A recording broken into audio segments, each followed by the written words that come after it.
Tonight we're going to be talking about morality, truth and technology, and this is the third and final part of our Foundations series. The most important thing I'm going to say to you tonight is this: like I say every session, all glory goes to God for anything good that you receive in the session tonight. All the rubbish, that's my fault. Please forgive me, and hopefully you forget it before you've even left the room tonight. Okay, so session one, just a quick recap. What we talked about was we covered this whole idea of identity and meaning.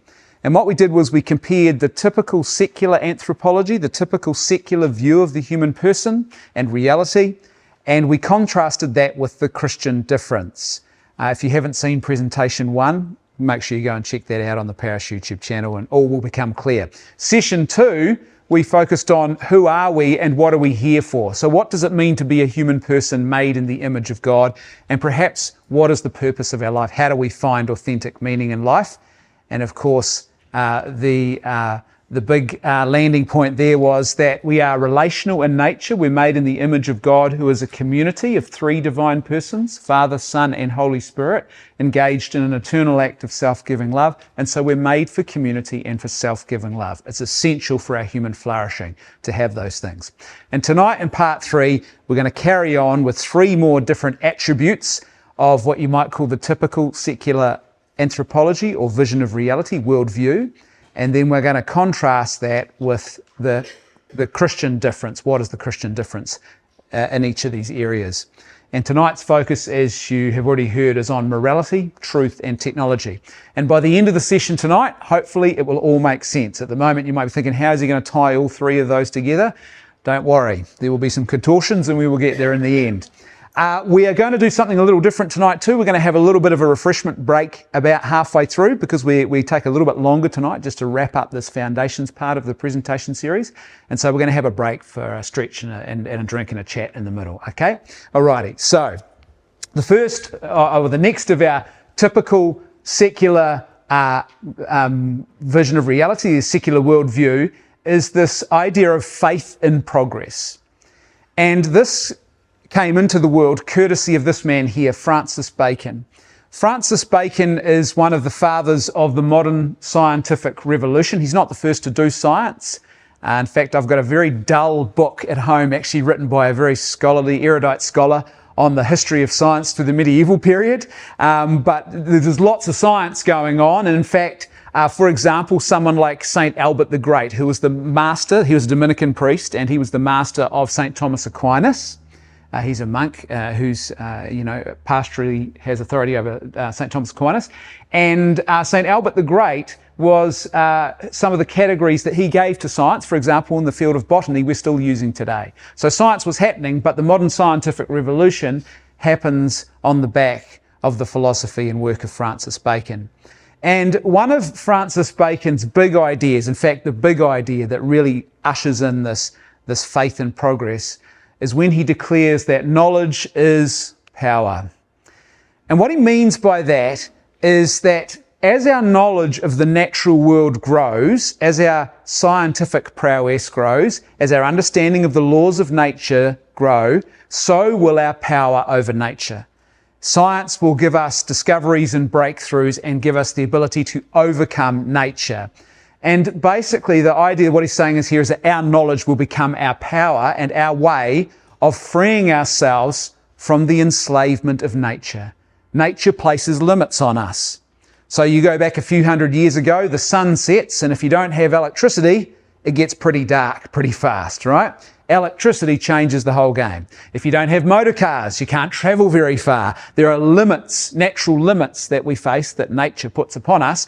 And Francis Bacon says, well, as our knowledge of the natural world grows, so will our power over nature. We will be able to free ourselves from the enslavement of nature. Now, there's a certain truth here. Think about something like, for example, different medical therapies that we now have that do free us from previous ailments that might have ended our lives prematurely. And often we take these for granted today. Something as simple as antibiotics, which is actually quite a recent invention, has freed us from the normal restraints of nature when it comes to something like infection.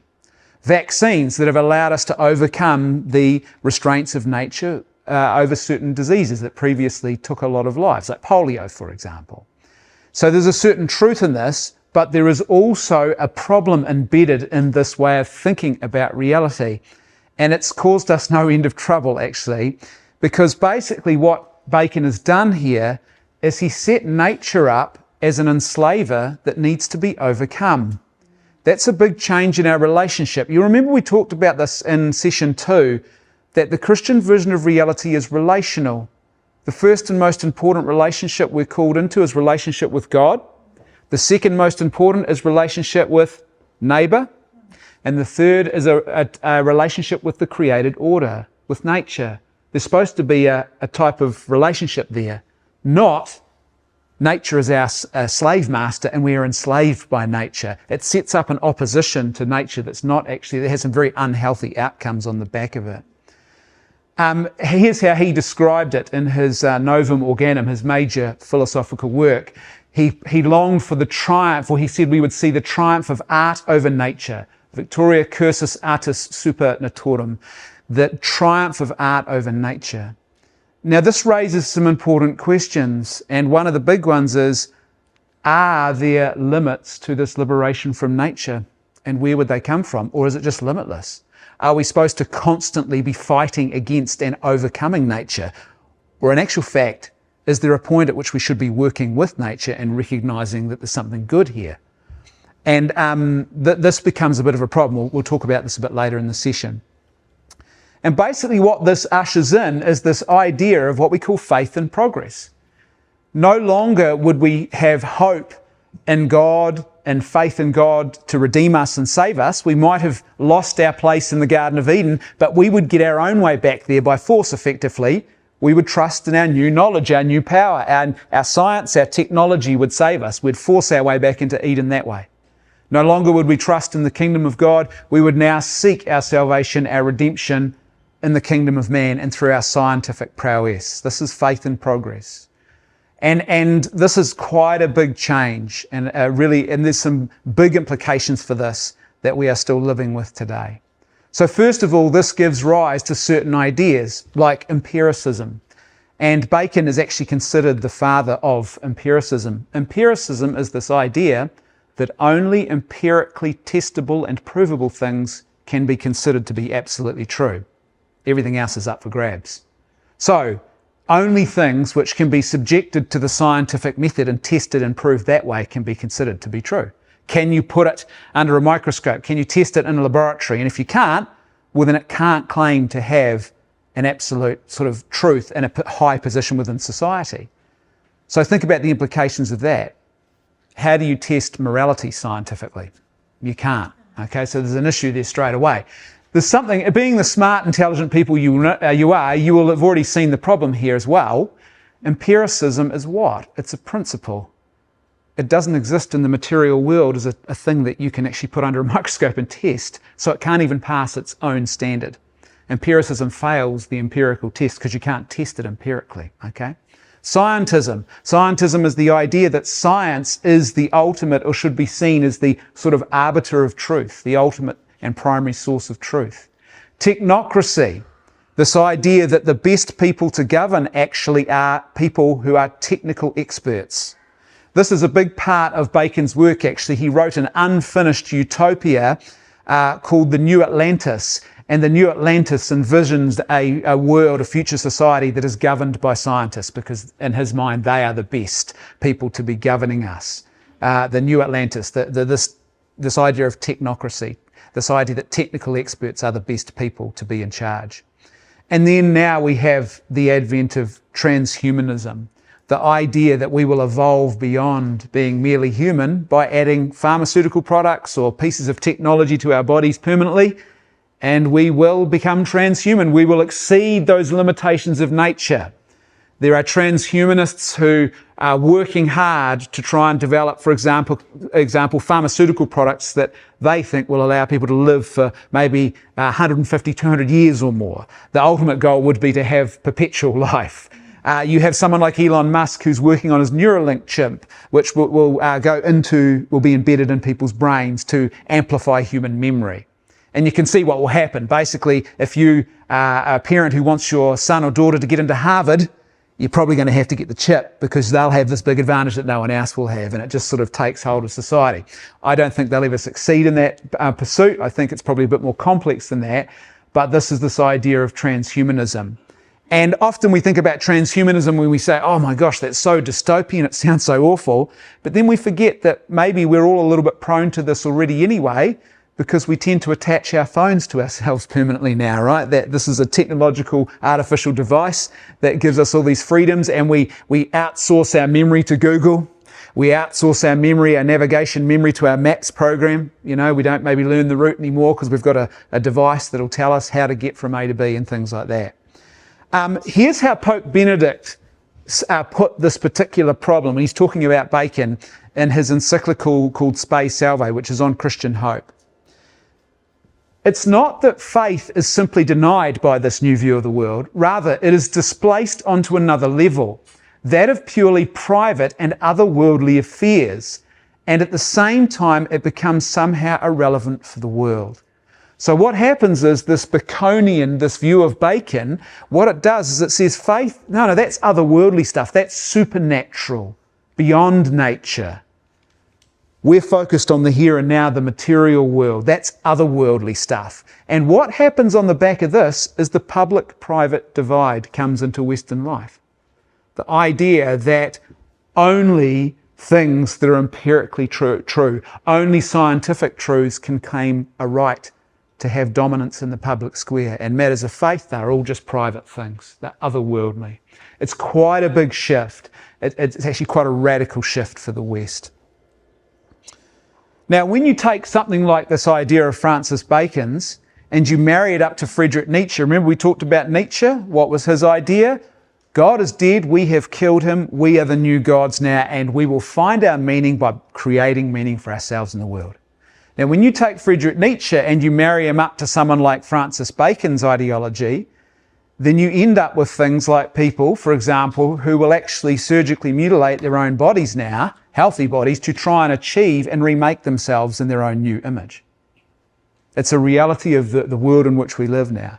When you marry up someone like Francis Bacon to Darwinian naturalism, Charles Darwin, we talked about him in a previous session, you get exactly what we talked about last time. You end up with eugenics. We will overcome the restraints of nature. Remember, the eugenic idea of Francis Galton, Charles Darwin's half-cousin, was that basically nature prefers the fit. And so why can't we help nature along by breeding out all the unfit people? That's the eugenic idea, okay? So these ideas start marrying together and intermingling, and you have some big issues. There are also big implications for morality, which we'll get to in just a moment. So, faith in progress. We will seek our hope outside of God, outside of religious belief. We will find our own salvation through our technological abilities, through our growth and understanding of the natural world. What is the Christian difference? Well, the Christian difference is obviously hope in Christ. And I love how Pope Benedict puts this in his encyclical Spe Salve, which is on Christian hope. He says Christian hope is plunging into the ocean of infinite love. Christian hope is plunging into the ocean of infinite love. So what he's saying here is that Christianity and our Christian hope is not simply that we will, if we cling to Christ and follow him faithfully, that we will die and spend an eternity living forever. No, it's much more profound than that. Our hope is, and our belief is, that when we pass from this life to the next, we will find ourselves fully immersed in the very life of God. We will be truly known like we've never been known before. All of our sin, our brokenness, our weakness, our deficiency will be gone. And we will be loved in the most pure and profound way, and we will find the fullness of what it is to be a human and to be alive. It is a profound and wondrous kind of hope. Like Pope Benedict said, if our Christian hope was just that you keep living like we are now, like the transhumanists want, that would actually be quite awful. That's spiritual vampirism, effectively, be a vampire forever. It's not, our hope is something much more profound than that. And what that means is that Christian hope is not simply another thing that is worth living for, because there's plenty of things out there and people out there that are offering things worth living for, plenty of things to live for. But Christian hope is not simply another thing worth living for. It is so profoundly good and true and beautiful that it is something worth suffering for and making sense of suffering, it is something worth dying for. This is why we see Christians going to their death quite joyfully at times in the Colosseum at the very start of the church. This has been a part of the early life of, and through the history of the saints and many of people throughout Christian history who have clung with such hope, and they've clung firmly to that Christian hope that even death, they weren't prepared to let it go, even under the threat of death. It's quite a profound thing, and I think one of the big existential crisis points of our age where people struggle for meaning is there really isn't a lot that people are being offered today that is truly worth suffering for. Plenty of things to live for, buy another car, have another holiday, get more pay in that really awesome career that you want, but what have we got that's really worth suffering for, worth dying for? It's so good that you wouldn't let it go. And Christian hope is that thing.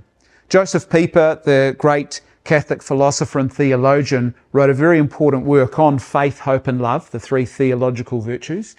And in his work on hope, he makes a really important point about Christian hope.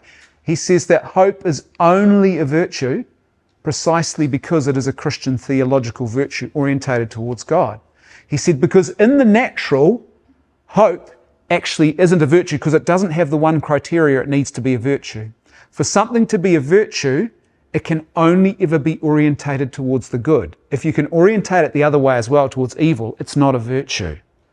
And he says hope, you can actually orientate both ways in the natural sense. So for example, you could be someone who is living in 1930s Germany and you have a genuine hope and a commitment to that hope that the Nazis win the war and they complete their genocidal Holocaust program. And that would be genuine hope, but it would be hope in evil. So he said, in the natural, hope can't be a virtue, but it is only a virtue because it is a Christian theological virtue orientated towards God. He gives the example of justice to show the difference. Justice is a virtue in the natural sense. Imagine a group of people in a courtroom, a jury, and they start orientating themselves towards evil. They start doing things that are not good. There's no justice present, right? No. When they orientate themselves towards the good, the virtue is present. But he said hope's not like that because it can be orientated in either direction until it becomes a theological virtue, and that through Christianity it's orientated towards God. Why am I telling you this and why is this important? Because what it means is that Christian vision of reality elevates hope in a profound way and offers an authentic and deep hope that is more than just wishful thinking or longing for something you desire. There is something profound about Christian hope. And one of the things I really love that Joseph Pieper talked about sort of fostering hope in our lives, he said this: prayer and hope are naturally ordered to each other. Prayer is the expression and proclamation of hope. Hope itself speaks through it. So if you want to foster more hope in your life, prayer is a good place to start. One of the things I've been doing myself personally in my daily morning prayer each morning is for the last year I've been asking God for an increase in the Christian virtue of hope. And Christian hope and joy. And I've seen the fruit of that actually begin to develop in my life over the last 12 months or so. But I've been very deliberate and intentional about that. But prayer and just spending time with God in prayer is where hope is fostered and nurtured in a beautiful way. Now, maybe you're sitting there and you're thinking, okay, good, but I'm not really sure how to pray. Don't panic. A wise nun once told me, it's not about having some grand and glorious sounding prayer, in King James English. O God, the great giver of ineffable spheres, whose meritorious grace I am totally unworthy of. No, it's about simply just talking to God. If you're angry, tell him you're angry. Right? If you're frustrated, if you're full of joy, tell him about those things. I think was it St. Catherine of Siena, one of the saints, who she tripped up and fell one day and she said to God, and actually got up and said, well, if this is the way you treat your friends, no wonder you've got so few of them. So, be honest with God. He can handle it. That's what prayer is. Talk to him like he's right there with you. I think it would be Teresa of Avila. Yeah, I think you're right, actually. It might be Avila, yeah. That sounds like something she would say, isn't it? Basically, talk to God like he's right there beside you, because he is. That's what prayer is. It's just that simple. And the whole point of prayer, as we know from the Our Father, is actually to allow God to change us. Our Father who art in heaven, hallowed be thy name. Holy is thy name. Thy kingdom come, thy will be done on earth in me as it is in heaven. Change me to be more like you So my desires are good. My orientations are pure and holy. And that's a struggle we all have to struggle with, but that's where hope is formed. So, faith in progress versus Christian hope in Christ. The next of our secular traits that we're going to look at is the tendency towards utilitarianism. And utilitarianism is the most dominant moral philosophy of our age. The way of thinking about moral decisions and right and wrong. It is the most dominant of our moral philosophies in the secular view of reality. It comes to us courtesy of this guy here, John Stuart Mill, 1806 to 1873, winner of the Mutton Chops of the Year award several times in his lifetime, as you can see from that photo. John Stuart Mill is the most influential English language philosopher of the 19th century. He was a naturalist, so Charles Darwin's naturalism, remember we talked about him already. He was a liberal, we've talked about Enlightenment liberalism, and he was utilitarian in outlook. He's also often rightly considered to be the first progressive. Now, what he is primarily and how he helps to spread utilitarianism, because he doesn't come up with this philosophy, but he is the most famous student of a man called Jeremy Bentham, who did come up with utilitarianism. And Jeremy Bentham, who was the father of utilitarianism, had John Stuart Mill as his student, and John Stuart Mill popularized utilitarianism more than anybody else. And here's how Jeremy Bentham described utilitarianism. He said, if you're faced with a moral decision, a moral choice, you should choose the action which will bring about the greatest happiness of the greatest number of people. So the greatest happiness of the greatest number is the measure of right and wrong. That's how you decide what's right. If your actions, you're faced with any moral choice at all, whatever choice will bring about the greatest good for the greatest number, that's the right thing to do. So you look for the utility in your moral action, and you choose the thing that will give the greatest utility. Thus the name utilitarianism.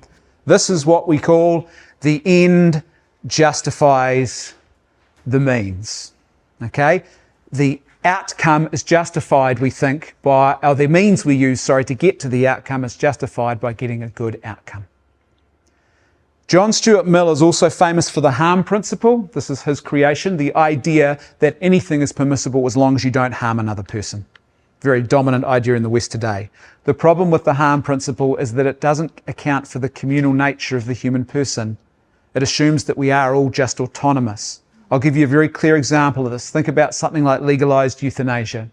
So you legalize euthanasia, and the liberal will say, well, if you're an autonomous, self-choosing individual and you're free, as long as no one is coercing you or pressuring you, as long as you're of sound mind, then what's the problem? There's no problem here. It should be legal and you should be free to choose that because you're not doing any harm. But in actual fact, what it fails to account for is the communal nature of the human person, and that our actions are always lived out in community and affect the whole community.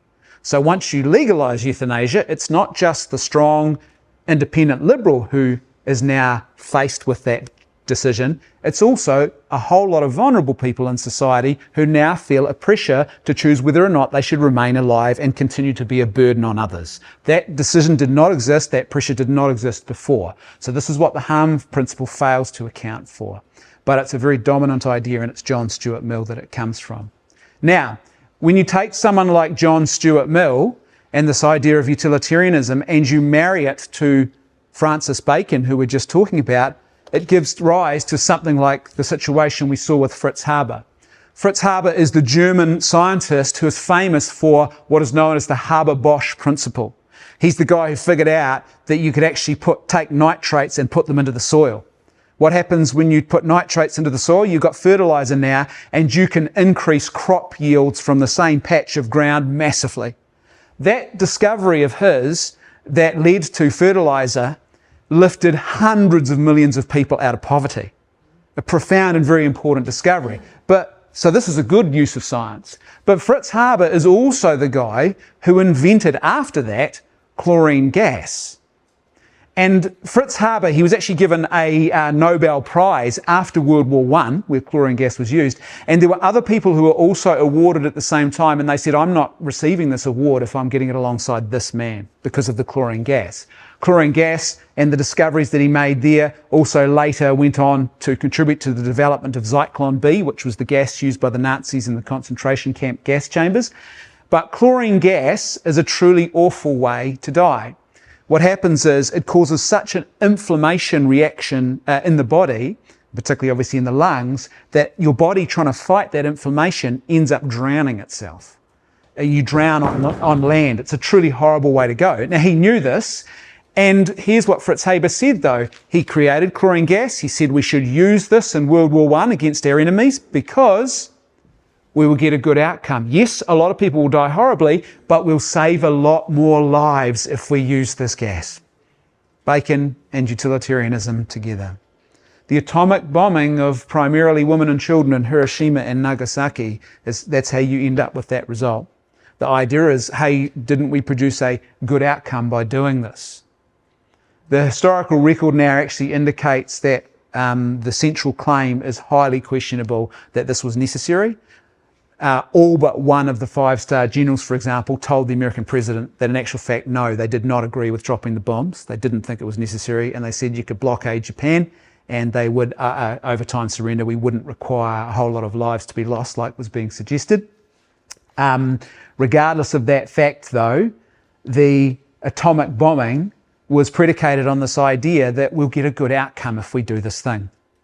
And under any other circumstances, we would look at that and we would rightly say that's an abhorrent thing to do. It just is.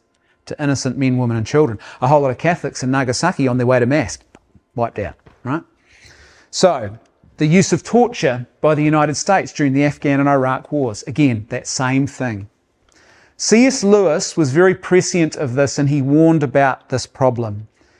C.S. Lewis talked about the fact that we've forgotten something when we think about Bacon's idea of freeing ourselves from the enslavement of nature.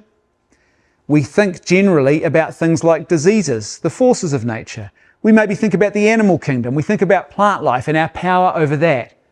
But what we've forgotten, he says, is that we human beings are also part of nature. This is how C.S. Lewis put it. Man's conquest of nature, if the dreams of some scientific planners are realised, means the rule of a few hundred men over billions upon billions of men. There neither is nor can be any simple increase of power on man's side. Each new power won by man is a power over man as well. And that's the danger that he recognised. In fact, C.S. Lewis referred to science, he wasn't anti-science at all, but he referred to it as the magician's twin. And what he meant by that was this, that when you go to a magic show and see a magician, everyone knows here that that's an illusion, right? It's not real. The rabbit does not actually disappear. Hopefully I haven't shattered anyone's perceptions of the world. The rabbit it's just a trick. It's fake. There's no real power there. But the reason he called science the magician's twin is because he said scientists can actually deliver real results. They can give you real power. And with that comes great danger. And in many ways, actually, he is drawing here on the thought of others as well. But in particular, there's a very important passage actually in Mary Shelley's Frankenstein, where into the mouth of one of her characters, who is a scientist, she puts this particular statement. But these philosophers, the scientists she's talking about, but these philosophers whose hands seem only made to dabble in dirt and their eyes to pore over the microscope or crucible, have indeed performed miracles. They penetrate into the recesses of nature and show how she works in her hiding places. This is Bacon. They have acquired new and almost unlimited powers. They can command the thunders of heaven, mimic the earthquake, and even mock the invisible world with its own shadows. And this is really the idea that C.S. Lewis is talking about, that science actually is real power and it can deliver real power. In fact, it caused him to write one of the great dystopias of the last 100 years, his novel, That Hideous Strength.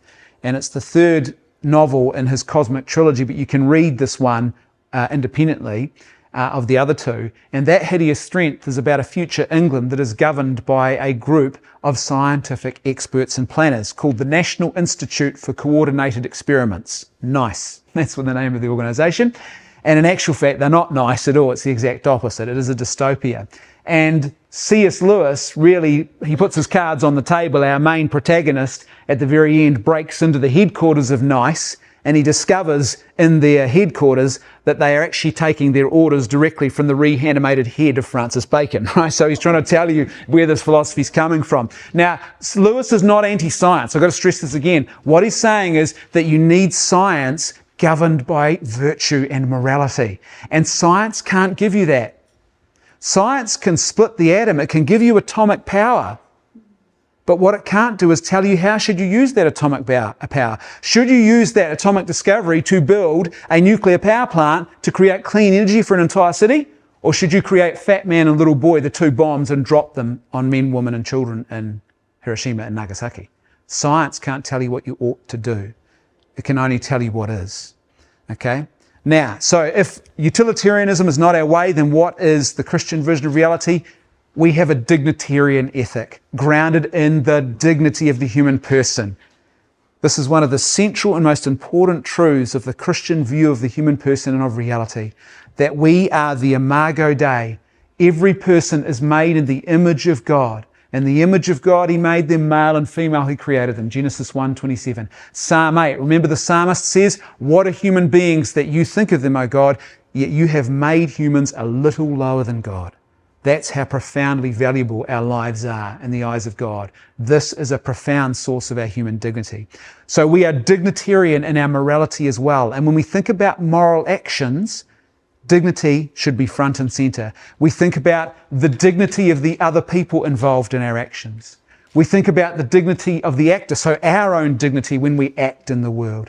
And we think about the dignity of the action itself that we're about to undertake. So we don't just think about the outcome.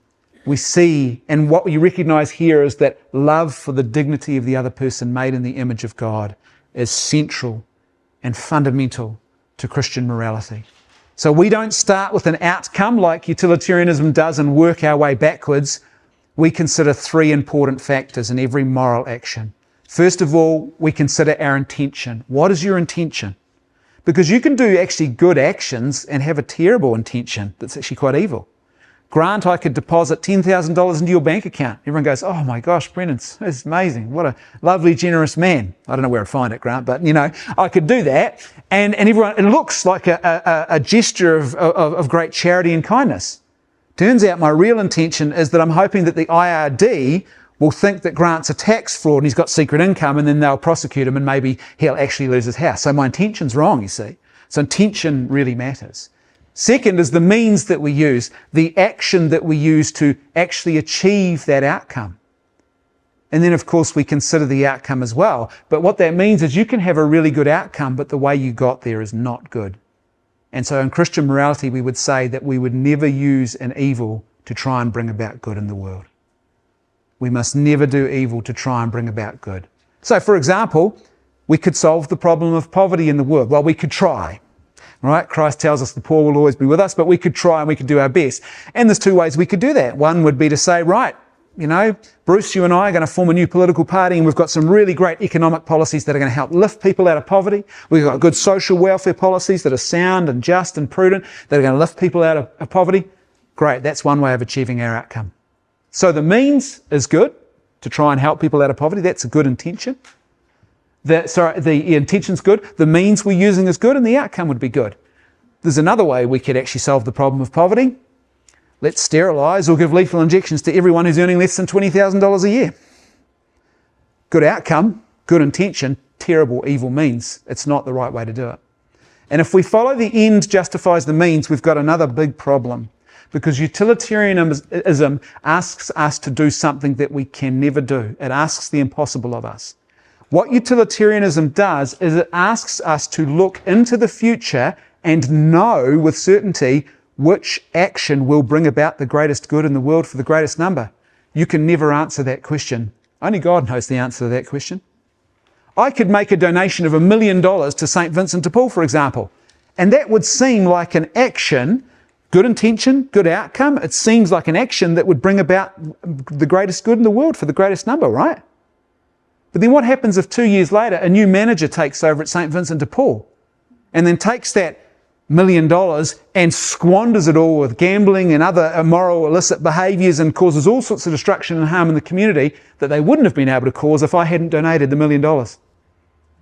all of a sudden you realize it's not actually so clear from our perspective whether or not any particular moral choice will bring about the greatest good in the world. So that's why we should be focusing on the method, the means, the way we're trying to achieve our outcomes, and consider the morality of those actions.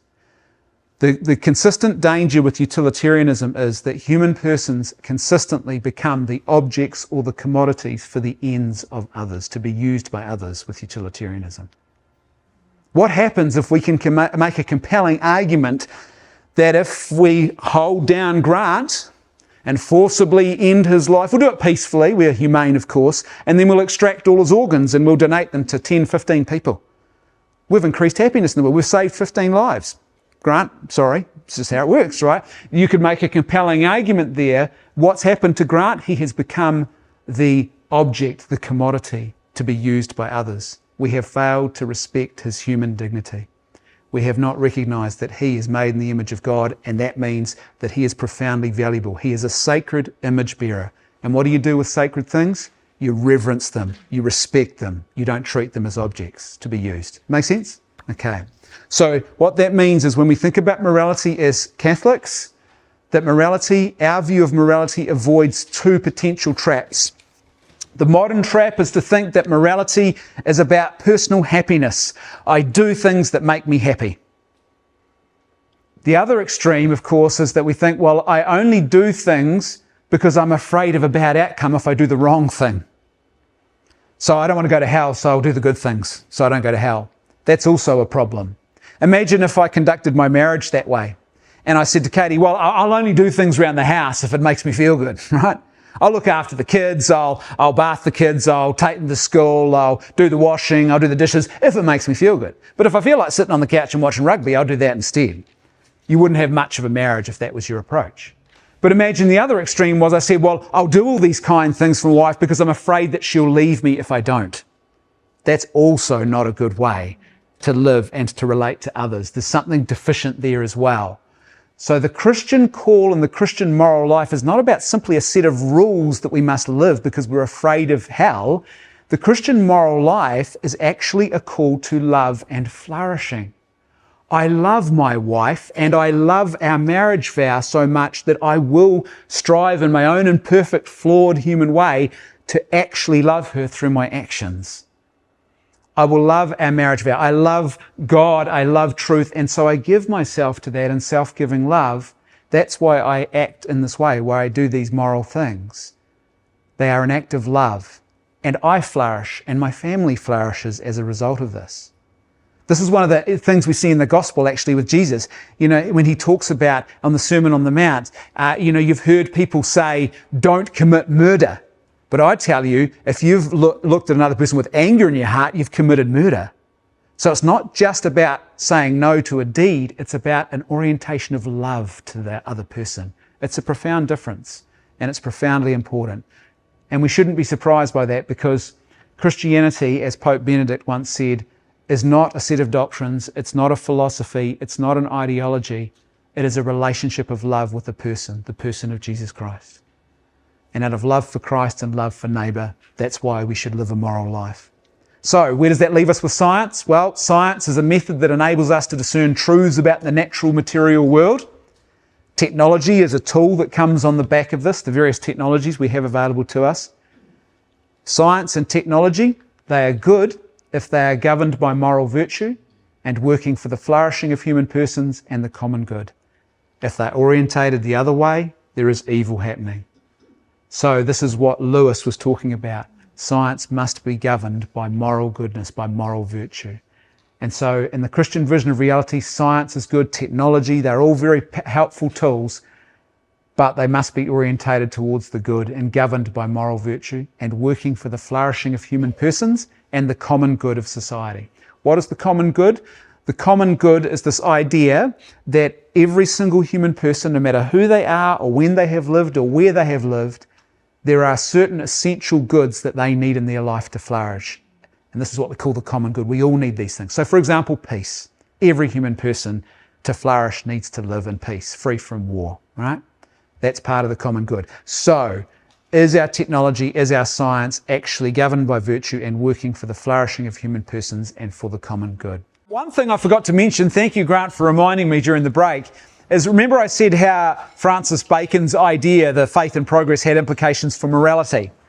Well, utilitarianism was actually a really clear example of this, because the reason why the original utilitarian philosophers began this project was because they said, well, Darwin has shown us that the world is natural and nothing more. So there must be a naturalistic explanation for morality as well. And that's what utilitarianism was. It was an attempt to try and give a scientific, naturalistic version of morality that didn't rely on anything outside of the natural world. It's Bacon in action again. The original utilitarian thinkers, so Bentham is one, Sedgwick's another, they couldn't actually agree on a universal standard. That was always their problem. There was no objective standard. But they genuinely believed they were engaged in a very scientific project. They were literally, for example, giving numerical values to different moral choices. And they believed you could add up numerical values and determine which would bring about the greatest good in the world for the greatest number. So it's an example of how that Baconian idea, Francis Bacon's philosophy, shaped the world, including in areas like morality. Okay, so faith and progress versus Christian hope, utilitarianism versus dignitarianism, and the third and final tonight that we're going to look at is moral relativism, which really sort of stepped in and filled the vacuum effectively once society lost sight of its sort of Christian orientation. Moral relativism is a very popular idea. So at the popular level, it's a common idea to encounter. But if you go to any academic philosophy department, it doesn't matter whether they are Christians or not in there, they laugh at moral relativism because they understand it is a contradictory proposition. We'll talk about that in just a second. But moral relativism still holds sway. It has a popular appeal. It comes to us courtesy of postmodernism. And postmodernism is a movement that springs up in the mid to late 20th century onwards. And again, it's interesting we see how the echoes of Francis Bacon and the faith and progress plays a role in all of this. So there's different characters who are involved in this. Jacques Derrida is one of the most influential. Paul-Michel Foucault is another one. It's quite a popular movement in France in particular, but postmodernism is basically a nihilistic reaction to the failures of Enlightenment utopianism and to the whole idea of faith and progress. See, things were looking on the up and up. The end of the 1800s, we're developing new technologies, we're discovering new fields and areas and avenues of sciences are opening up to us. We are creating new inventions, the steam engine, there's the industrial era, there's all sorts of stuff going on and it's looking really promising. And in actual fact, you've even got towards the end of the 1800s, certain Christian theologians claiming that maybe the promised kingdom of God is actually the kingdom of God on earth, the kingdom of heaven, and this is the arrival through our technological and scientific prowess. This is what is meant by the arrival of the kingdom of God on earth. Well, all of a sudden the 1900s roll around and all of that is completely shattered and destroyed. Because what do we have? Well, first of all, we have World War I, and you have mechanized warfare, hell on earth that men and women have never experienced before. Shells, tanks, chlorine gas. Tolkien, who wrote Lord of the Rings, spent time in the trenches in World War I, and you get an appreciation for how he came up with some of the ideas about Mordor, the dark, evil land, in his novel, by being in the trenches. So this mechanized warfare in a way that people had never known before. Technology in action. Faith and progress doesn't look so good in that moment. Then, of course, you have other failures, major failures. You have Enlightenment liberalism, and one of its technologies is in the area of economics and free market ideas and principles. And what happens? You have the Wall Street crash in the 1920s, and there is a massive depression on the back of that. Then you have World War II. And World War II, you see industrial scale genocide that would not have been possible without technology. So the technologies used in the actual killing of Jewish and other lives, that the millions, 6 million Jews and the millions of others that the Nazis killed. There's mass transport lines are utilised for this purpose, and the modern technology of bureaucracy is put to work. They are very efficient, the Germans, and they use bureaucracy, this modern technological tool for management of people. They use it for this truly destructive end.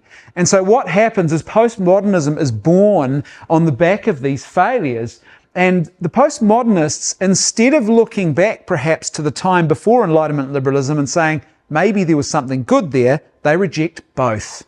That which came before, that Christian vision of reality, and Enlightenment liberalism and the myth of progress. They reject both. Now, it's hard to give a bit of a definition to postmodernism. It's deliberately slippery in that way because of how it thinks about truth. But Encyclopaedia Britannica has a pretty helpful definition. It is characterised by broad scepticism, subjectivism, which is the individual subject decides for themselves what is true and what is not, or relativism, the idea that there is no objective truth, all truth is just relative. A general suspicion of reason, of human reason, and an acute sensitivity to the role of ideology in asserting and maintaining political and economic power. Now, basically, one of the hallmarks of postmodernism is the absolute rejection of what they call meta-narratives. Meta-narratives are the big stories that explain everything. So, liberalism has a meta-narrative based on human reason. They reject that. Christianity has a meta-narrative, a big story that explains everything. They reject that. But you know what else has a meta-narrative? Science also has a meta-narrative. They reject that as well. In fact, they are suspicious of language. In fact, they consider a language to be unreliable and even dangerous. And on the back of their philosophy is born modern moral relativism and subjectivism. Moral relativism and subjectivism is built on a set of ideas. There is no moral truth. There's no absolute objective moral truth. Moral norms that we might follow are just social constructs. They're invented by human beings. They're effectively arbitrary and nothing more. Sometimes you see this with a bit of an evolutionary twist put on the end of it. So people will say, well, we do certain things. You see this particularly in the field of evolutionary psychology. They will say we act in certain moral ways because there is an advantage to the herd. Again, this is trying to give a naturalistic explanation. But then you can point to plenty of things that we do that actually don't advantage us or the herd, and we think they are good to do. Like running into a burning prison to save people from a fire who are hardened criminals who pose a great threat to the herd, right? And yet we still think it is good to actually rush into a prison like a fireman would do and save those lives. But this, often you find the evolutionary twist on the end. And then basically this idea for the subjectivist that moral truth is purely subjective. The individual subject just invents for themselves what is true. What's true for you might not be true for me. And what's true for you might be completely different for what is true for him, right? It's all just subjective. It's all relative. There is no objective truth. Every moral idea is just a different moral idea. None of those ideas are any better, any worse. None of them are good. None of them are sacred. They're all just different ideas. So, in response, Christianity would say, no, we believe in moral truth. First of all, a coherent moral philosophy and a coherent view of the world must first begin with what is real. Otherwise, it will give rise to inhumane and destructive ideology. And this is a very important thing to understand here. There's a difference between philosophy and ideology. Even though those words sometimes are used by people interchangeably today, they are not actually synonyms. They shouldn't be used that way. Philosophy is when you start with what is real and you ask the why question. Why is it like this? Why should I act this way and not that way? You ask the big why question, but you start with what is real. You look at the world around you, you contemplate it, and then you explore the mystery of life ever more deeply. Ideology is not like this, though. Ideology is where you start with the idea and you try and make the idea fit reality. We saw a horrific example of this in the mass murder of Stalin, the worst genocidal mass murder of the last 150 years. And they literally had a saying, to make an omelette, you've got to break a few eggs. They would even try and force reality in the most barbaric ways to fit the idea because their idea was good and true, they thought. And you had to break reality to make reality fit the idea. So a coherent moral philosophy must begin with what is real, otherwise it will give rise to inhumane and destructive ideology. And the reason I'm saying that is because moral relativism, I don't think, begins with what is real. It doesn't give a good accounting for what really is in the world. So first of all, I'd suggest that moral relativism is actually a self-evident lie, because ice cream is not the same thing as murder. What do I mean by that? Well, let me explain. What is, Ella, the best ice cream flavour? Caramel. Probably wasn't chocolate fudge. Chocolate fudge. Okay.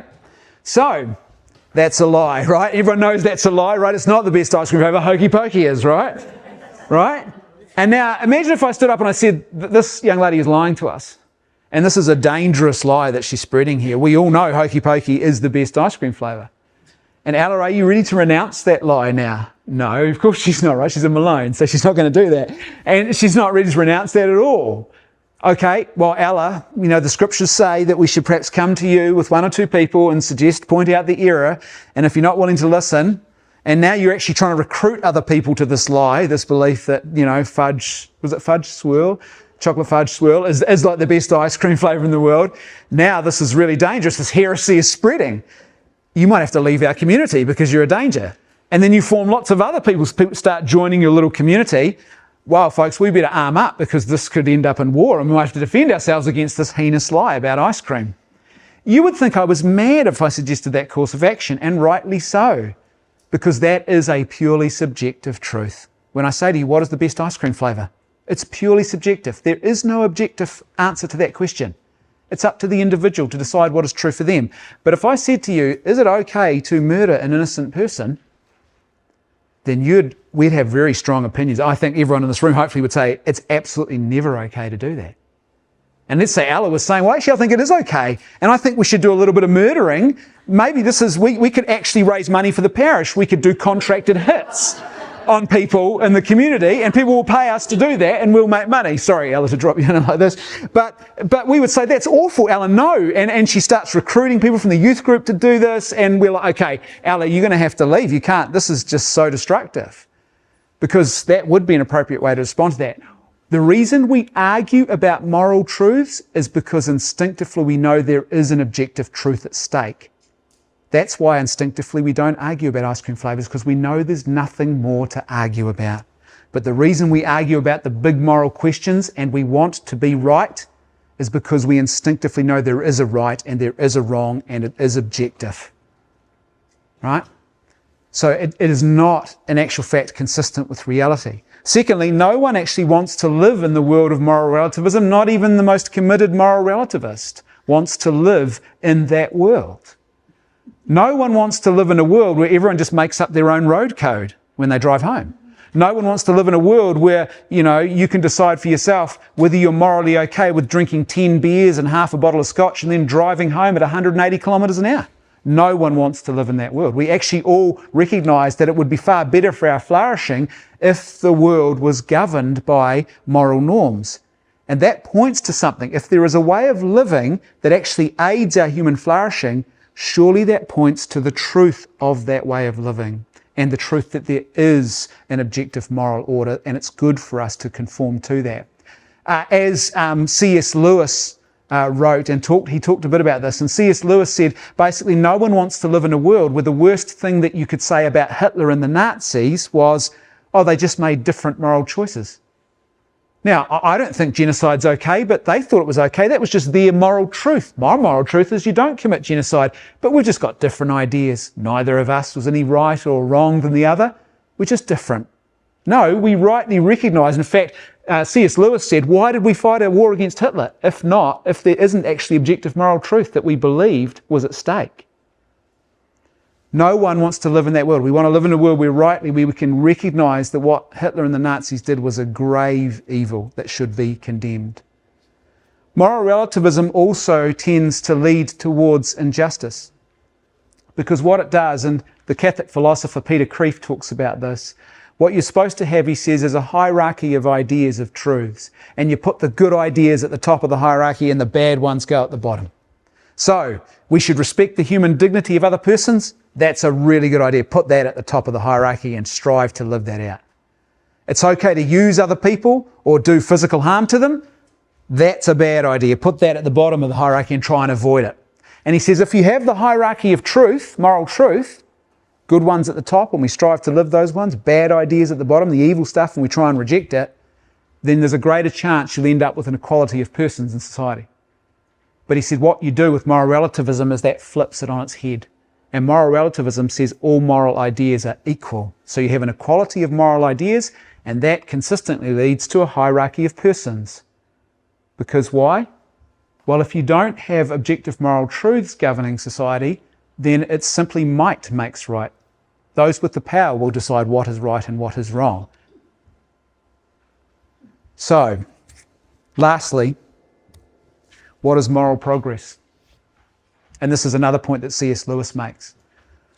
We all know that moral progress is a real thing. People and societies can progress morally from a less moral state to a more moral state.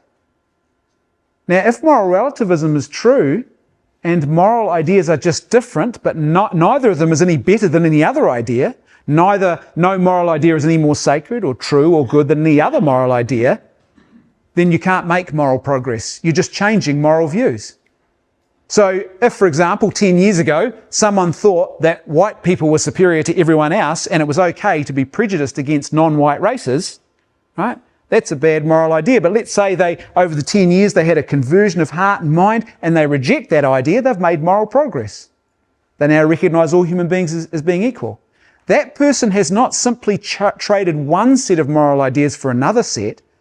They have actually progressed towards the good, which is objective. Without objective truth, without objective morality, there is no moral progress. You can't make moral progress. I want to give you a concrete, tangible example now of this idea that Peter Kreeft talks about, of how moral relativism creates a world where might makes right. And this was a brief clip from the Bill Maher talk show. Bill Maher is, in his politics, he would describe himself as progressive. He would describe himself as being pro-choice. And they had a conversation on a show about a year and a half ago about the issue of abortion. And this is what Bill Maher had to say. He's talking about, by the way, the abortion ban in America and how they're handing it back to different states to make laws for themselves. None of you believe it's murder. You know, that's why I don't understand the 15-week thing. Or Trump's plan is, let's leave it to the states. You mean, so killing babies is okay in some states? Like, I can respect the absolutist position. I really can. I scold the left on when they say, oh, you know what? They just hate women, people who aren't pro-life, pro-choice. They don't hate women. They just made that up. They think it's murder. And it kind of is. I'm just okay with that. I am. I mean, there's 8 billion people in the world. I'm sorry, we won't miss you. That's my position on that. What?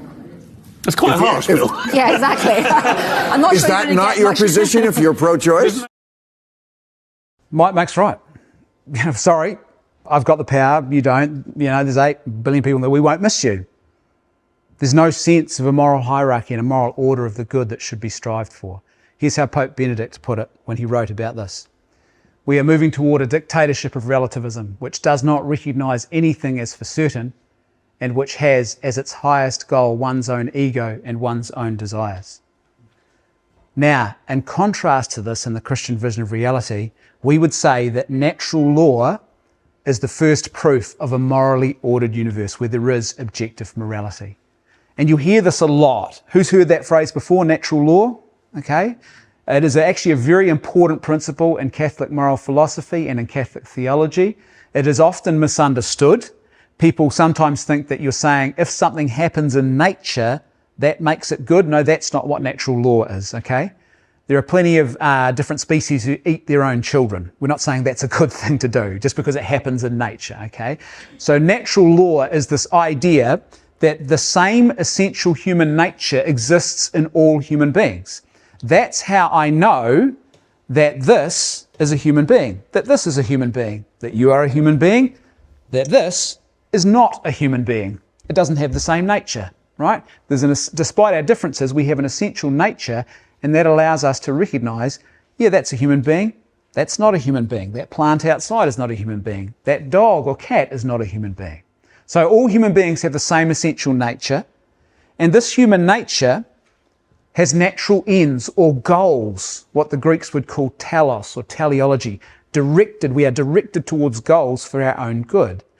And they would say, and this is what the natural law would say, that this is a standard for judging the morality of various actions. So, I'll give you an example of where this plays out in the world. It's got nothing to do with morality, where you see teleology end-directedness, goal-directedness. In your mouth, in your teeth. Your front teeth are called what? Sizes. Yeah, okay, incisors. And there's a few other names I think in there. I'm not a dentist, but your back teeth are called what? Molars. What's the difference between the front and the back teeth? What they do. Yeah, what they do. What are the back teeth for? Molars. Chewing, crushing. What are the front teeth for? Cutting, right? So there's an end-directedness, there's goal-directedness in your mouth. And you look at your teeth and you can see, there's a goal. And if I conform myself to that end-directedness, I'm going to have a great experience of eating. If I try and fight it and do the exact opposite, I'm going to have a really bad experience. So if I put steak in my mouth and try and cut it with my back teeth and then chew it with my front, eating is going to be long, for starters, and secondly, it's not going to be a particularly enjoyable process. But if I actually conform myself towards that natural law that exists in my mouth, I will flourish and have a really great experience of eating meals. Now, natural law would say the same is true about morality. Actions are good if they respect this human nature, sorry, it says nurture there, it should say nature, and help it to flourish in its natural ends and its natural needs. But they are evil if they disrespect, pervert, or harm it. So actions are good if they contribute to my human flourishing, the flourishing of others. They are evil if they disrespect, pervert, or harm it. I'll give you 3 concrete examples that hopefully will help to make sense of this.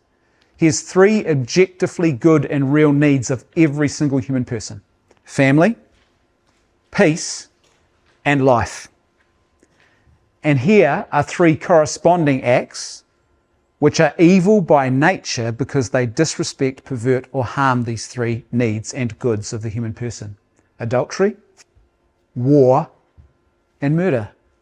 And so you don't need any religious revelation or religious tradition to look at that and recognize and see natural law in the world and recognize, yeah, there's a truth here. In fact, one of the big moments for natural law in the Western world came after World War II, when they actually had the Nuremberg war trials and they had to put the Nazis on trial.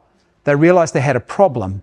The first part of the problem is you can't charge them with breaking the laws of Britain or the laws of America because they're not subject to those laws. So they can't be held accountable, according to them. But then you can't charge them with breaking the laws of Germany because everything the Nazis did was legal in Germany. And so the prosecutors said, no, there is a higher law, there is a natural law that everyone is accountable to. And that's how we can pass judgment on their actions. And so there's this idea that natural law is the first proof that we live in a morally ordered universe. That it's not just incidental or accidental. God has baked in morality, if you like, that people can discern and recognize, even in a natural sense, without any Christianity or without any religious belief whatsoever. In fact, this is exactly what St. Paul talks about in the letter to the Romans. In fact, Romans is considered a very important book in the history of natural law development.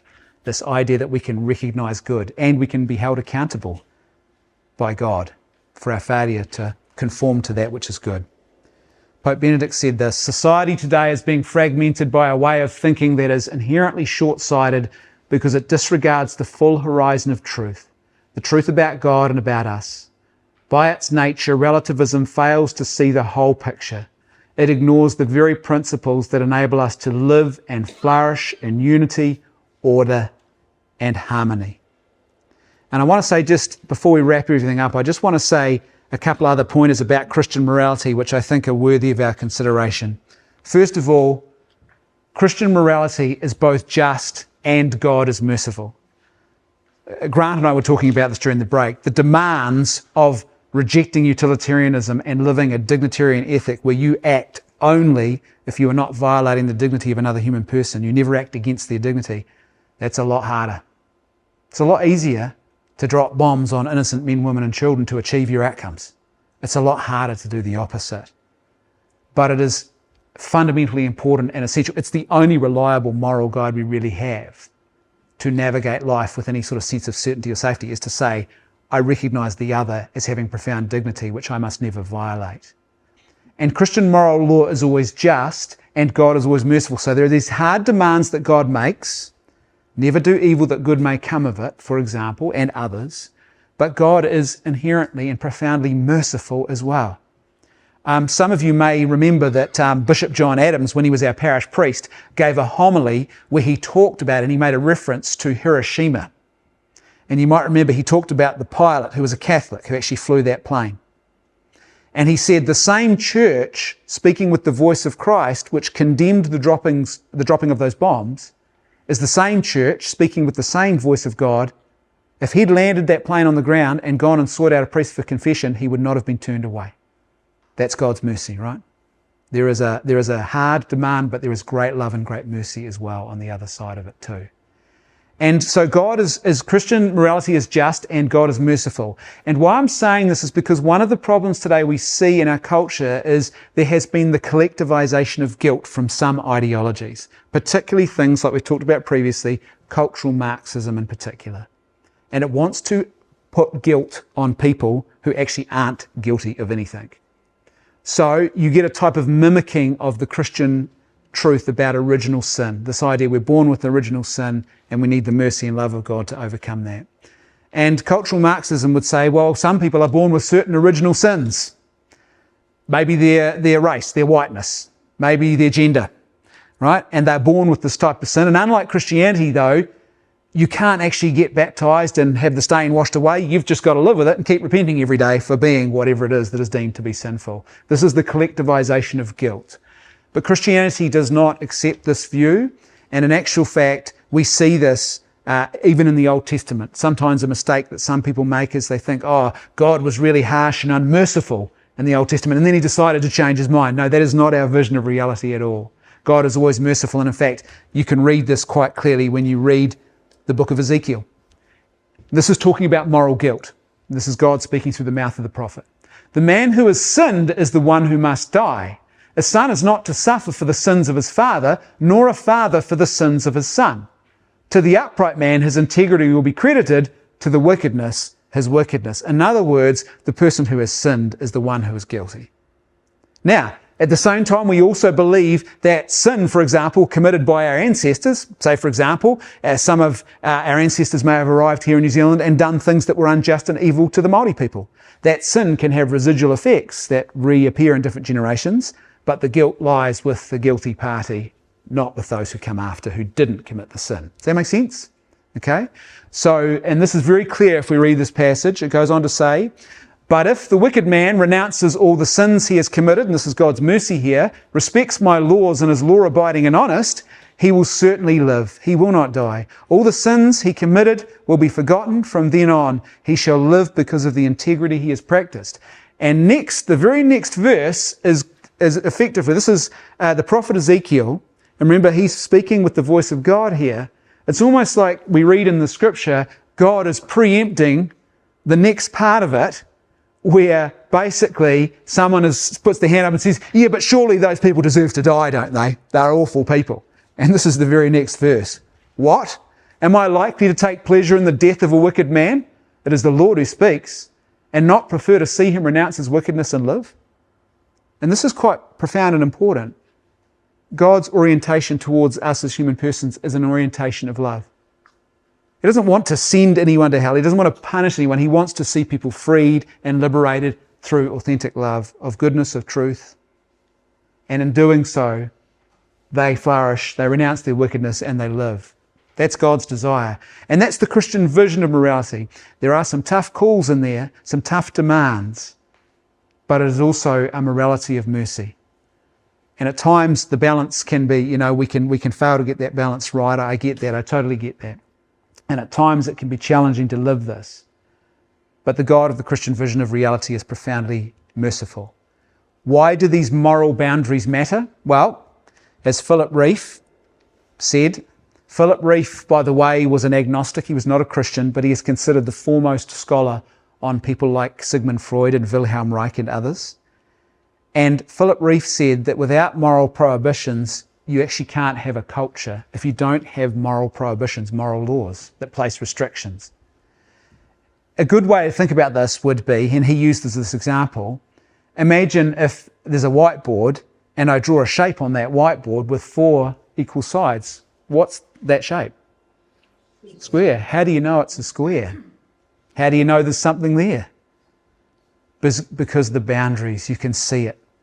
the boundaries give shape. He says, this is simple but profoundly important, culture is the same. It's the moral boundaries that give shape to a culture. And if you don't have those moral boundaries, if you've got relativism, you don't have a culture. You've just got a blank whiteboard effectively. And what's even more important about Philip Rieff, as he said, remember this, he's an agnostic, he said these moral boundaries have to come from a transcendent religious source to be effective. This was a man who spent his life studying Freud, and that prompted him to write a book called My Life Among the Death Works. So it gives you an indication of how he thought Freud didn't really provide the answer, despite trying to. And what he recommended as the most reliable and best place to start would be the Christian vision of morality. And in particular, he said, start with the 10 Commandments and work your way out from there as a good, reliable source for where you would structure boundaries in a society. Now, this is profoundly important, this Christian vision of reality and the rules that it puts before us, the moral laws. These demands at times can be quite intense, but they are also for our flourishing, for our good. There's an old African proverb that goes, if you come across a fence in a jungle, don't pull the fence down until you know why it's there, right? So what initially appears to be like a barrier can actually be for our human flourishing. And one other man that I want to talk about tonight is this guy here, René Girard. René Girard was a very important Catholic anthropological philosopher. And René Girard had a conversion experience. He was actually a contemporary of some of the other Enlightenment, modernist and post-Enlightenment thinkers like Foucault and Derrida and guys like that. And he was French, he was in that group. But unlike those guys, he rejected moral relativism because he had a conversion to Christianity. And this conversion came about because as he studied initially it started with literature, and then he began to delve into human history, and he saw a pattern that kept repeating. And he talked about this pattern in his work, this idea of scapegoats and sacred violence. And he said that what he saw repeating throughout all of human history was that there would be, the way that order would be kept in societies is that they would find a scapegoat, an individual or a group to blame for the evil, and then the scapegoat would be punished or maybe executed or expelled, and then restore sacred order that way. He said this was a constant repeating pattern throughout human history and in human behaviours towards one another. In fact, the Jewish even have a feast day, Yom Kippur, the Day of Atonement. The high priest would they would take a goat and he would lay hands on the head of the goat, and he would transmit all the sins of the people onto the goat, and they'd send it off out into the desert. Literally in a scapegoat, right? So this cycle he said he saw, but what converted him was when he looked at Christianity and he saw something radically different. And it was so impacting that it converted him. He became Catholic. He said basically Christ completely exposes and upends this cycle. He completely turns it on its head, because for the first time ever, Christ actually becomes the victim. And we are invited for the first time ever to actually go with the victim and join the victim, not punish and expel them. And he says this is radically profound. And not just that, but Christ calls us to be little scapegoats as well. He says, love your enemies. Pray for those who hate you. Don't try and get revenge on them. Be a scapegoat just like me. And what René Girard said was this was profoundly radical. He says it completely changed human society in such a unique and profound way that he recognized there was something divine about it, and this was what brought about his conversion. Now, he publishes a book, and initially his publisher says to him, because he wants to include the bit about Christianity at the end of the book, and the publisher says, no, don't do that, publish that as your second work. The first work, just focus on the cycle of scapegoats and sacred violence. And so he publishes his first work. And he becomes like the darling of, the postmodernist thinkers. He's on the talk shows. They love him. Look, he's exposed this violence within religion, and they love him. And then he publishes a second book explaining that Christianity completely upends this and transforms the world for the better. And what do? They make him into the scapegoat. They turn on him and say he's an idiot, he's a simpleton, didn't really understand the whole time. And they turned on him. It's quite fascinating, actually. But one of the things that René Girard said was, without Christianity and this vision of reality, the cycle will end in calamity and apocalypse for the world. He was kind of quite dark about it all, right? he said, look, without Christ, there's no other way out of this. He said, you can sort of keep things in check at the lower levels in society because there's a higher authority always to stop people going into excess. But once you get to international level with countries against country, he said there's no one to keep them in check. So if you don't have Christian virtue present, then it's just going to become a power struggle. And eventually, he said, that will end in violence. And so he was, as I said, he was pretty dark about it. But I think there's something profoundly true that he's recognised here. And as I said, that's what drew him to Christianity.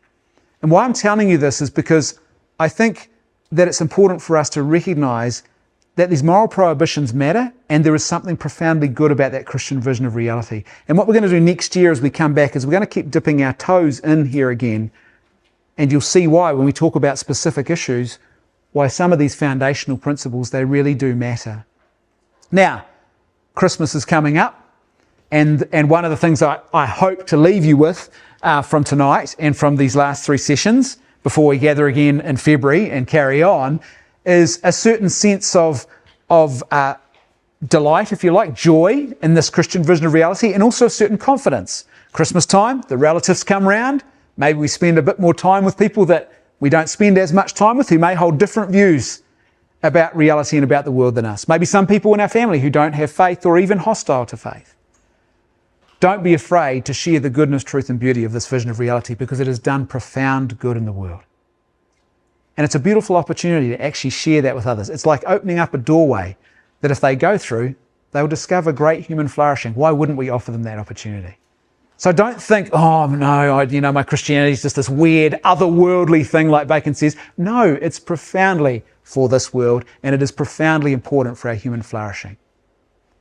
Tom Holland, I don't know if anybody's heard of Tom Holland. He's a British historian. He specialises in Greek and Roman history. And he wrote a very important book called Dominion. A few years ago, what prompted him to actually write the book was he was studying one day and he realised, after having published several major works on Greek and Roman history, these Greeks and Romans, they don't think the same way that I do. There's something different here. And he said, it's not just that they're ancient and I'm modern. It's not simply that I've got technology that they didn't have or that I'm more literate than what they were. No, there's something different. The way they view the human person is different. Why? And that question put him on a journey, and the conclusion that he came to as an agnostic was that Christianity was the difference. He said, I, even as an agnostic, was someone who grew up in that Christian vision of reality, that every person has dignity. That's not how the Greeks and the Romans thought about people at all. They thought very differently.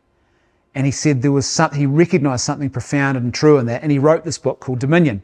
I was reading it was published a couple of years ago. One of my kids came home and said, oh, Dad, I didn't realise Spider-Man wrote a book. And I said, no, it's different Tom Holland, not the actor who plays Spider-Man. It's the British historian. But I want to leave you with this quote from Tom Holland, because I think it's challenging, but it's profoundly important as well. Rather than speaking with the voice of prophecy, rather than explaining to a grieving and anxious people how the dead will rise into the blaze of eternal life, rather than proclaiming the miracles and mysteries that they uniquely exist to proclaim, church leaders seem to have opted instead to talk like middle managers. The future for the churches is to remind people where these ideas come from. They come from believing in mad things, that there is a God who created all human beings equally, gave them an inherent dignity because they're created in God's image. People want the supernatural, they want the strange, they want what they don't get out of a Labour Party manifesto. Now, no insult or injury to anybody who votes Labour. That is any political party you could have substituted in there. But the point is that Christianity is not simply a political movement. It's something much more profound than that. And these things that perhaps at times are viewed in the world as being otherworldly and mad and crazy and insane are actually profoundly wondrous and beautiful. And they are the very thing that our culture needs right now. So have the courage to share that and have that conviction and that courage of your convictions to know that when we share with others our Christian belief, our Christian vision of reality, there is something profoundly good and true there that really does matter and has shaped the West in profound ways that often we take for granted. I'm going to leave you with a couple of bits of recommended reading though tonight. If you want to over the summer break, you don't have to, but you might be interested in this. If you want to sort of pursue some of these ideas a bit more further. The first is a work of fiction by Walter M. Miller Jr. called A Canticle for Leibowitz. And it's a really great, it's a work of fiction. It's a really great novel which explores the interplay between faith and science. And it's told in 3 parts, and it's set in a future world where there's been a nuclear apocalypse. That's where it starts. Everything's been destroyed, and there is a monk foraging through an old bunker, and basically it's set in this one monastery, and one of the things that they do is they commit themselves to replicating documents like the church originally did through the Middle Ages. And so all technology's been lost, and it's a parable about the West and the interplay between faith and science.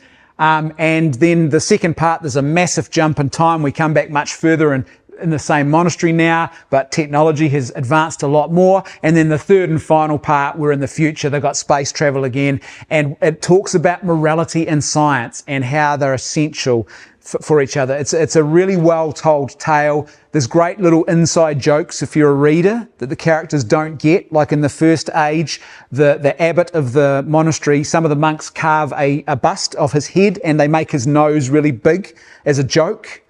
And then in the future age, this abbot, hundreds of years in the future, he thinks to himself as he walks past this sculpture of this previous abbot's head, why has he got such a big nose? We know the inside story. He doesn't know why it is that way. It's a really well told tale. Well worth reading. Along similar lines, it tackles it a little bit differently, is this one here called Eifelheim by Michael Flynn. And Eifelheim, again, is a work of fiction. And again, it's about this interplay between faith and science. It approaches it a little bit differently. It's a fictional tale about a village called Eifelheim. It's sort of set in 2 periods. The first is a modern day forensic historian is trying to figure out why there's these references in the documents to this place called Eifelheim, but it doesn't exist on the maps where it should be. And so there's sort of this mystery about Eifelheim. And then the bulk of the story actually takes place in the past in Eifelheim, and the main character is this Catholic priest in the village. And what happens is there is an alien spacecraft that crash lands in the forest, and it's sort of that they're stuck there, they can't leave Earth, and it's sort of the story unfolds from there, and some of the aliens actually convert to Christianity. It's a very well told tale, actually. You can get it as both an audio book and as a book, well worth reading. Again, Christianity and science, and one that is not a work of fiction. This is non-fiction, but if you wanted to follow up a bit more on that whole idea of morality and objective moral truth, and this is not a big read, it's not hard to read at all, C.S. Lewis's Mere Christianity. It would take you maybe 5 hours to read this at most. And it's well worth the read. And Lewis, this was actually originally a 4-part radio series that he was broadcast on air, and then he turned it into a book. And some of you, I'm guessing, have read it based on the sounds in the room. It is well worth reading, though, and it explores this, it's sort of these ideas that were pivotal in C.S. Lewis's own conversion to Christianity, and it explores why we can have confidence that there is objective moral truth. Well worth reading, and he writes so well as well.